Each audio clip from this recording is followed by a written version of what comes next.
नमस्कार मित्रांनो, MPSC शिक्षा या यूट्यूब चॅनलवरती आपलं सर्वांचं स्वागत आहे। नुकतंच आज जे काही जिल्हा परिषदेचा अपडेट आलेला आहे त्या बाबतीमध्ये आपण एक व्हिडिओ बनवलेला आहे। त्यामध्ये अनेक साऱ्या जेवढे काही जिल्हा परिषदमध्ये खाते असतात 33 त्या सर्व जिल्हा परिषदांच्या जागा या नुकत्याच पडणार आहेत, लवकरच पडणार आहेत।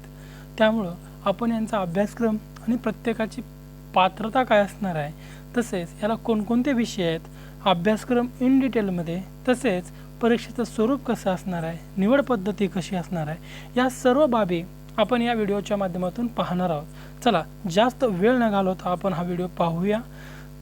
संपूर्ण व्हिडिओ बघा आणि याचं स्वरूप कशा पद्धतीने आहे हे समजून घेण्याचा प्रयत्न करा।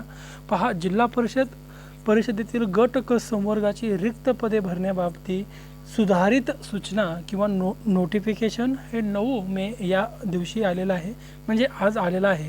आता ग्रामविकास विभागाचं आहे हे नोटिफिकेशन। आता यामध्ये सर्व काही सांगण्यात आलेलं आहे की दिनांक 5 जुलै 2014 पासून जिल्हा परिषद गट क पदासाठीचे परीक्षेचे स्वरूप, परीक्षेचा दर्जा व गुणपद्धत स्पष्ट केलेली आहे आणि त्यानुसार वेगवेगळ्या पद्धतीने यामध्ये जागा वगैरे दिलेल्या आहेत। संपूर्ण यामध्ये 5 जुलै 2014 चे शासनाचे परिपत्रक परिशिष्टमध्ये वर्गनिहाय मराठी, इंग्रजी, सामान्य ज्ञान, बुद्धिमापन, गणित व तांत्रिक प्रश्न या बाबतीमध्ये प्रश्न असणारे गुण निश्चित केलेले आहेत। त्याचबरोबर वरील विषयाची जो काही दर्जा आहे किंवा काठिण्य पातळी आहे ते समजण्यासाठी प्रश्नपत्रिकेचा दर्जाही निश्चित केला आहे। त्यानुसार प्रश्नपत्रिकेच्या दर्जावरून उमेदवारांना प्रश्नपत्रिकेत विचारल्या जाणाऱ्या प्रश्नासंदर्भात पुरेसे आकलन होत नव्हते। यावरून उमेदवारांकडून वारंवार विचारणा केली जात होती। त्यामुळे उमेदवारांच्या सुलभ संदर्भासाठी प्रश्नपत्रिकेचे स्वरूप काय असणार आहे किंवा दर्जा काय असणार आहे तो शासनाच्या विचाराधीन होते आणि हे शासनाने आता जाहीर केलेलं आहे आणि त्याच्या बाबतीमध्ये प्रसिद्धीपत्रक शासनाने तयार केलेलं आहे किंवा काढलेलं आहे। तर या परिशिष्ट अ मध्ये सांगण्यात आले वर्गनिहाय मराठी संबंधित प्रश्न, इंग्रजी संबंधित प्रश्न, सामान्य ज्ञान संबंधित प्रश्न, बुद्धिमापन आणि गणितासंबंधित प्रश्न व तांत्रिक प्रश्न आणि प्रश्नपत्रिकेचा दर्जा, काठिण्य पातळी व परीक्षेची वेळ निश्चित करण्यात आलेली आहे। हे सर्व काही त्यामध्ये सांगितलेलं आहे। आता यामध्ये आपण डायरेक्टली त्या दर्जा वगैरे पाहून घेऊया काय काय आहे आणि कशा कशा जागा त्यामध्ये निघालेल्या आहेत, कोणकोणत्या पदासाठी किती किती मार्काला परीक्षा होणार आहे आणि त्या प्रश्नपत्रिकेचा दर्जा काय असणार आहे। पहा, पहिलं पद आहे आरोग्य पर्यवेक्षक पद आहे आणि यामध्ये मराठी संबंधित जे काही मराठी विषयाचे प्रश्न आहे, प्रश्न 15 असणार आहेत, एक प्रश्न 2 मार्काला असे गुणपद्धत असणार आहे। त्यामुळे 30 मार्क 15चे आणि इंग्रजीमध्येही 15 प्रश्न 30 मार्क, एक प्रश्न 2 मार्काला आणि संबंधित सामान्य ज्ञान या विषयाचे 15 प्रश्न आणि 30 मार्क, एक प्रश्न 2 मार्काला सामान्य ज्ञानाचाही आणि गणित बुद्धिमापनचेही अशाच पद्धतीनं एक प्रश्न 2 मार्क म्हणजे 30 मार्काला एकूण मार्क असणार आहे आणि तांत्रिक प्रश्न जे आहेत 40 प्रश्न असणार आहेत आणि त्यामध्ये 80 मार्क तांत्रिकला असणार आहेत, हे लक्षात घ्या। एकूण प्रश्न 100 प्रश्न आणि 200 मार्काची ही परीक्षा असणार आहे आणि एकूण 120 मिनिटं आपल्याला टाईम दिला असणार आहे परीक्षेसाठी। त्यामुळं हे आरोग्य सेवक या संबंधीचं पद आहे आणि दर्जा कसा असणार आहे आरोग्य सेवकचा, मराठी व इंग्रजी 12वीचा दर्जा व विज्ञान व आरोग्य संबंधीचे प्रश्न व इतर दर्जा पदवी परीक्षेचा दर्जा असणार आहे। म्हणजे मराठी आणि इंग्रजी 12वी आणि इतर जे काही त्यांचे टेक्निकल प्रश्न आहेत त्याचा दर्जा कसा असणार आहे, पदवीपर्यंतचा असणार आहे। आता हे झालं आरोग्य पर्यवेक्षकसाठी। पुढे सांगण्यात आलेलं आहे आरोग्य सेवक। आरोग्य सेवक या पदासाठी सेम कॅटेगरीमध्ये सर्व काही सेम आहे, म्हणजे 15 मराठी मार्क, इंग्रजीसाठी 15 मार्क, 15 प्रश्न, 15 मराठीसाठी प्रश्न 30 गुण अशा पद्धती आहे। त्यानुसार सामान्य ज्ञान 15 प्रश्न 30 गुण आणि त्यानंतर बुद्धिमापन गणित 15 प्रश्न 30 गुण, एक प्रश्न 2 मार्काला। तांत्रिक प्रश्न ही असे 40 प्रश्न 80 मार्क, एक प्रश्न 2 मार्क आणि एकूण प्रश्न 100 प्रश्न आणि गुण 200 आणि 120 मिनिटे याही सेम टू सेम यासारखाच दर्जा सांगण्यात आला आहे। पण दर्जा जो पहा, आरोग्य सेवक पुरुषचा दर्जा कसा आहे, SSC दर्जा आहे, म्हणजे 10वी वरचा दर्जा आहे व 10वी या दर्जानुसार आरोग्य सेवकची परीक्षा होईल। पुढे महिला आरोग्य सेवकासाठी पण सेम पॅटर्न आहे, 15 15 15 15 आणि 40 यामध्येही 100 प्रश्न 200 मार्क आणि सर्व दर्जा SSC लेवलचा असणार आहे। त्यानंतर औषध निर्माण अधिकारी यांचंही सेम आहे, 15 प्रश्न 30 मार्क, 15 प्रश्न 30 मार्क आणि 100 प्रश्न 200 मार्क आणि यांचाही दर्जा SSC लेवलचा असणार आहे। तसेच औषधशास्त्र जी काही डिप्लोमा आहे त्या पदवीचे दर्जाचे प्रश्न यामध्ये असणार आहेत। पुढे आहे जे की सर्वांचं आवडतं आणि सर्वात जास्त विद्यार्थी तयारी करतात, कंत्राटी ग्रामसेवक याचाही दर्जा 15 प्रश्न 30 मार्क, इंग्रजीचे 15 प्रश्न 30 मार्क आणि सामान्य ज्ञान 15 प्रश्न 30 मार्क, तसेच गणित बुद्धिमापन 15 प्रश्न 30 मार्क आणि टेक्निकलचे 40 प्रश्न 80 मार्क। अशा पद्धतीनं यामध्ये एकूण मार्क जर बघितलं 100 प्रश्न असणार आहेत आणि मार्क 200, 120 मिनिटं परीक्षा सोडवण्यासाठी आहे आणि सर्व विषय HSC म्हणजे 12वीचा दर्जा असणार आहे। तसेच कृषी पदविका या दर्जाचे हे सर्व काही प्रश्न असणार आहेत, हे लक्षात घ्या। टेक्निकलमधले प्रश्न कशाचे असणार आहेत? कृषी दर्जावरील असणार आहे, जे की डिप्लोमा असतो कृषीचा त्या दर्जावरील प्रश्न असतात। त्यामुळं कंत्राटी ग्रामसेवक अनेकांचं स्वप्न असतं, अनेक मुलं तयारी करतात कंत्राटी ग्रामसेवकचेही। पुढे पाहू आता स्थापत्य अभियंता कनिष्ठ पाणी पुरवठा लघु पाटबंधारे। आता हे जे काही पद आहे कनिष्ठ स्थापत्य अभियंता यामध्येही सेम आहे, 15 प्रश्न मराठी, 15 इंग्रजी, सामान्य ज्ञान 15, बुद्धिमापन गणित 15, तांत्रिक 40 आणि एकूण प्रश्न 200 गुण प्रश्न 100, 120 मिनिटं याचाही दर्जा 12वी आणि पदविका जो की डिप्लोमा असतो पॉलिटेक्निकचा सिव्हिलचा त्यावरचा हा दर्जा असणार आहे। पुढे कनिष्ठ अभियंता यांत्रिकी याचाही सेम टू सेम पॅटर्न असाच आहे, याचाही दर्जा कसा आहे 12वी वरचा तो दर्जा आहे। तर अशा पद्धतीची ही पद आहेत। सर्वांचा परीक्षा लेवल 120 मार्क असणार आहे आणि 15 यानुसार यांची परीक्षा होणार आहे।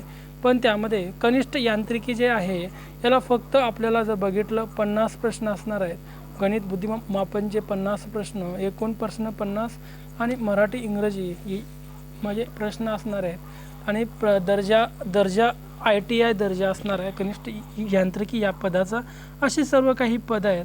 कनिष्ठ लेखा अधिकारी पद आहे, इंग्रजी 15, गणित 15, सामान्य ज्ञान 15, बुद्धिमापन 15, तसेच यांत्रिक किंवा तांत्रिकमधले 40 प्रश्न 80 मार्क, एकूण प्रश्न 100, 200 गुण आणि 120 मिनिटं याचा वेळ असणार आहे। मराठी व इंग्रजी 12वीचा दर्जा असेल तर इतर जे काही लेखासंबंधी काम आहे त्याचा दर्जा पदवी असणार आहे। त्यानंतर कनिष्ठ सहाय्यक लिपिक जे काही आहे पद याचा 25 प्रश्न मराठी, 25 इंग्रजी म्हणजे 25 प्रश्न 50 मार्क मराठी इंग्रजी, तर त्यानंतर सामान्य ज्ञान 25 प्रश्न 50 मार्क आणि गणित बुद्धिमापन 25 प्रश्न 50 मार्क। अशा पद्धतीनं हे सर्व काही 100 प्रश्न आहेत, 200 मार्क।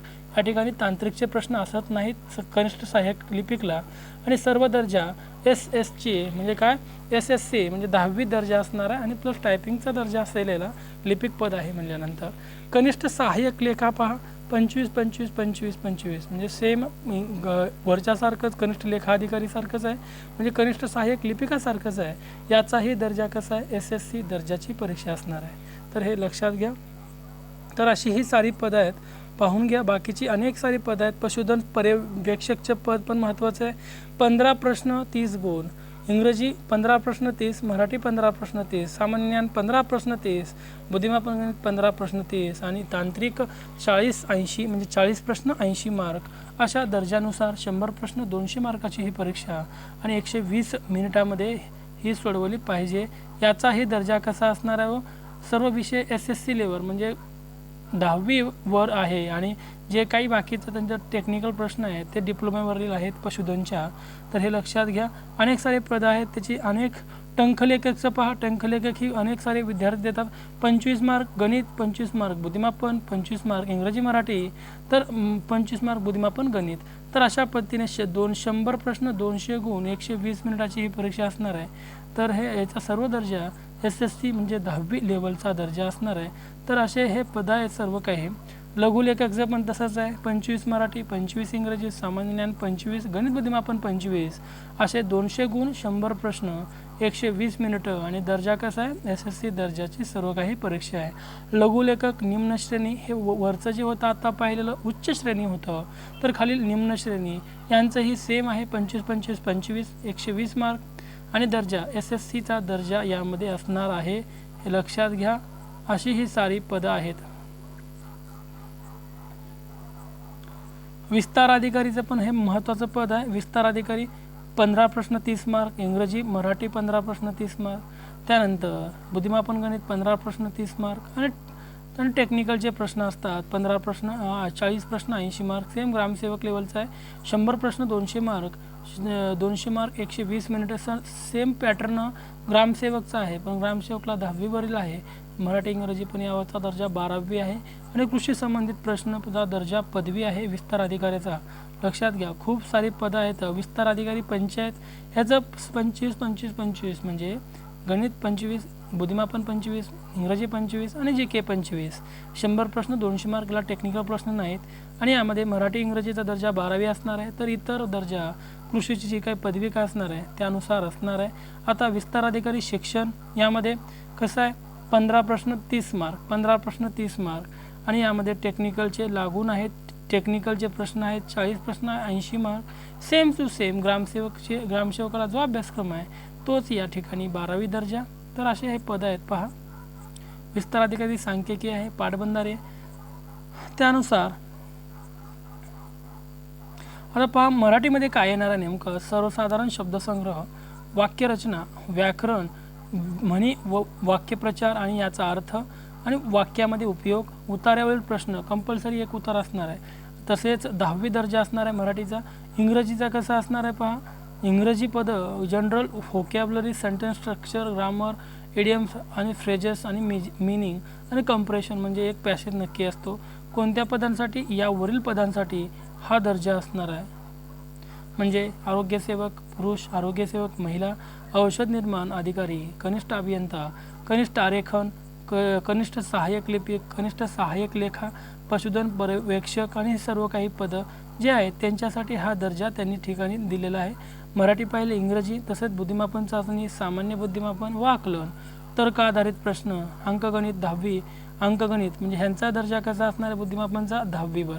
तर सामान्य ज्ञानचा दर्जा, आधुनिक भारताचा इतिहास, महाराष्ट्राचा भूगोल, भारतीय अर्थव्यवस्था, ग्रामप्रशासन, जिल्हा प्रशासन, रचना, संघटन कार्य आणि महाराष्ट्रातील समाजसुधारक यांचा दर्जा असणार आहे. तसेच चालू घडामोडीवरील प्रश्न अशा GK मध्ये असणार आहे. वरील पदासाठी हा दर्जा या ठिकाणी दिलेला आहे. तसेच आणखी काही पदं आहेत. पहा कोणकोणती पदं, आरोग्यसेवक, कनिष्ठ अधिकारी, पर्यवेक्षक, प्रयोगशाळा तंत्रज्ञ, वरिष्ठ सहाय्यक, लिपिक, लेखा, कृषी, विस्तार अधिकारी, पंचायत, शिक्षण आणि सांख्यिकी यांचा दर्जा 12वी आहे. इंग्रजीचा पण 12वी आहे. तर यामध्ये सर्वसाधारण शब्दसंग्रह, वाक्यरचना, व्याकरण, म्हणी व वाक्यप्रचार यांचा अर्थ आणि त्यांचे उपयोग आणि कंपल्सरी एक पॅसेज असणार आहे. आणि पुढे इंग्रजीमध्ये general vocabulary, sentence structure, grammar, idiom phrases म्हणजे कॉमन अभ्यासक्रम आहे. फक्त दर्जामध्ये त्यामध्ये फरक आहे. बुद्धिमापनचं पण तेच आहे. तसेच सामान्य ज्ञानमध्ये पण तशाच पद्धतीने आहे. पण भारताचा इतिहास, भारताची राष्ट्रीय चळवळ, महाराष्ट्रातील महत्त्वाच्या घटनासह महाराष्ट्र आणि जगाचा भूगोल, तसेच भारताचा भूगोल, भारत आणि महाराष्ट्र राज्य शासन, राज्यघटना असेल किंवा इकॉनॉमिक्समध्ये काही शाश्वत उद्दिष्ट ध्येय आहेत ते, आणि विज्ञान, तंत्रज्ञान आणि पर्यावरण परिस्थितिकी. तर या पदासाठी एवढे सारा अभ्यासक्रम या ठिकाणी दिलेला आहे आणि त्याचा दर्जा पण सांगितलेला आहे. पुढे पहा, कंत्राटी ग्रामसेवकसाठी कोणत्या लेवलचा अभ्यासक्रम असणार आहे. तर मराठी 12वी लेवल असणार आहे, इंग्रजी 12वी, बौद्धिक चाचणी 12वी आणि सामान्य ज्ञान 12वी. यामध्ये सर्वसाधारण शब्दसंग्रह, वाक्यरचना, मराठी, म्हणी, वाक्यप्रचार आणि कॉम्प्रेशनचा एक पॅसेज नक्की असणार आहे. तसंच इंग्रजीचंही आहे मगासारखंच. बुद्धिमापन चाचणी पण पाहिलं आपण. GK मध्ये जर बघायचं झालं सामान्य ज्ञानचा दर्जा 12वी आहे. आधुनिक भारताचा इतिहास, भारताचा व महाराष्ट्राचा भूगोल, भारतीय अर्थव्यवस्था, ग्रामप्रशासन, समाजसुधारक, चालू घडामोडी, भारताचे शेजारील संबंध म्हणजे परराष्ट्र संबंध, हा चालू घडामोडीवर शक्यतो प्रश्न असतात. कृषी आणि ग्रामीण विकास, संबंधित जिल्ह्याचा भूगोल, म्हणजे जिल्हा विशेषही प्रश्न ग्रामसेवकाला असतात. हे तुम्हाला तर माहितीच आहे ऑलरेडी, तरीही आपण हे पाहत आहोत. तर तांत्रिक घटकामध्ये कोणकोणते अभ्यासक्रम आहेत पहा. माहिती आणि शिक्षण संवेदन म्हणजे कॉम्प्युटरचे काही प्रश्न पडणार, घरगुती सेवा, प्राथमिक उपचार, आरोग्यविषयक माहिती. तर हे एवढा सारा अभ्यासक्रम तांत्रिकमध्ये आहे. पुढे आरोग्यसेवक, महिला, औषध निर्माण अधिकारी. ग्रामसेवकला काय काय पडणार बघा तांत्रिकमध्ये. ग्रामसेवकला तांत्रिकमध्ये काय पडणार, समाज मानसशास्त्र, सामुदायिक संस्था, समाजसुधारकांचे योगदान, सामाजिक समस्या, सामाजिक योजना आणि सामाजिक कायदे, तसेच पंचायत राज व्यवस्था, 73वी घटना दुरुस्ती, महाराष्ट्रातील स्थानिक स्वराज्य संस्था आणि कृषीविषयक ज्ञान. तर यामध्ये हे ग्रामसेवकला तांत्रिकमध्ये हे प्रश्न पडणार आहेत. त्यामुळे सर्वांनी अभ्यासक्रमाचं झेरॉक्स मारलं तर हरकत नाही, हे मारून घ्या. तसेच आणखी तांत्रिकचे खाली पण दिलेले आहेत घटक. कृषी मूलतत्वे, पीक उत्पादन तंत्रज्ञान, फलोत्पादन, पीक संरक्षण, कृषी अवजारे, यंत्र, आधुनिक सिंचन पद्धती, कृषी विस्तार व माहिती तंत्रज्ञान, सहकार, पतपुरवठा, पशुसंवर्धन, कुक्कुटपालन, रेशीम विकास, सेंद्रिय शेती, कृषी आधारित उद्योग, मृदा जलसंधारण, सर्व काही या बाबतीमधली हे सगळं काही टेक्निकलमध्ये विचारलं जाणार आहे. तसेच आपत्ती व्यवस्थापन, महाराष्ट्राची ग्रामीण अर्थव्यवस्था, केंद्र व राज्य पुरस्कृत ग्रामीण विकासाच्या विविध संस्था, मूलभूत संगणकाचे ज्ञान, माहिती तंत्रज्ञान अधिनियम, IT ॲक्ट 2000, जैवविविधता, सांडपाणी व घनकचरा व्यवस्थापन. तर हे सर्व काही आपल्याला ग्रामसेवकला पडणार आहे तांत्रिक घटकामध्ये. त्यामुळं लक्षात घ्या, तांत्रिक घटक एवढा महत्त्वाचा फॅक्टर ठरतो परीक्षेमध्ये. जे विद्यार्थी तांत्रिक घटक करत नाहीत त्यांना नक्कीच मार्क हे कमी पडतात. त्यामुळे हे सर्व काही लक्षात घ्या. आणि जेवढ्या महत्त्वाच्या पोस्ट आहेत ज्या की जास्त विद्यार्थी जे तयारी करतात त्या बाबतीमध्ये आपण सर्व काही नॉलेज दिलेलं आहे. अशा अपडेटसाठी आपल्या चॅनलला सबस्क्राईब करा. जे कोणी विद्यार्थी नवीन असतील त्यांनी आपल्या चॅनलला सबस्क्राईब करा, शेअर करा, लाईक करा. या ठिकाणी आपण थांबू. तुमच्या अडचणी असतील तर कमेंट करा. धन्यवाद.